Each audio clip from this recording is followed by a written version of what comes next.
They were speaking, they were talking, they were crying out to God. கர்த்தரை நோக்கி மன்றாடி கொண்டிருந்தார்கள், கர்த்தரை நோக்கி வேண்டிக் கொண்டிருந்தார்கள், கர்த்தரிடத்தில் கேட்டுக் கொண்டிருந்தார்கள். அப்பொழுதுதான் இது நடக்கும்.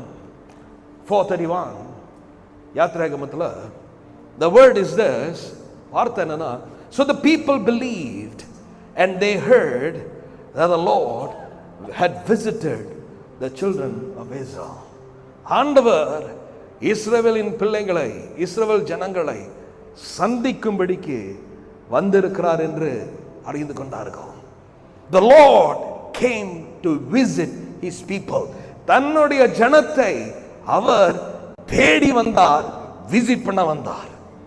ஆமென், ஹல்லேலூயா. ஆண்டவர் ஆபிரகாமை தேடி வந்தார், நோவோடு கூட நடந்தார், ஈனோக்கோடு கூட நடந்தார். இதெல்லாம் நீங்க ஆதியாகமம் படிச்சீங்கன்னா 1வது அதிகாரத்திலிருந்து 22வது 23வது அதிகாரத்தோட முடிஞ்சிடும். From chapter 1 to right up to chapter 22, 23, you will see that the Lord started to visit. ஆண்டவர் கடைசியா விசிட் பண்றது was Jacob. Jacob தான் ஆண்டவர் கடைசியா பினாயல் அப்படினு சொல்கிற இடத்துல ஆண்டவர் விசிட் பண்ணுவார். The Lord visited him. அதுதான் முடிவு. அதுக்கப்புறம் 4 தலைமுறைகள், there was 4 generation, the Lord did not visit nobody. ஆண்டவர் அவர்களை வந்து சந்திக்க வரவில்லை. They were going through things. அவங்களோட வாழ்க்கை முறைகள் நடந்து கொண்டு இருந்தது. என்னாச்சு, இவங்க வந்து கோஷன் இந்த இடத்துல போனாங்க. They went to a place called Goshen, எகிப்து தேசத்துல. அந்த இடத்துல போய் தங்கி இருக்கும் பொழுது நல்ல ஆசீர்வாதமா இருந்தாங்க.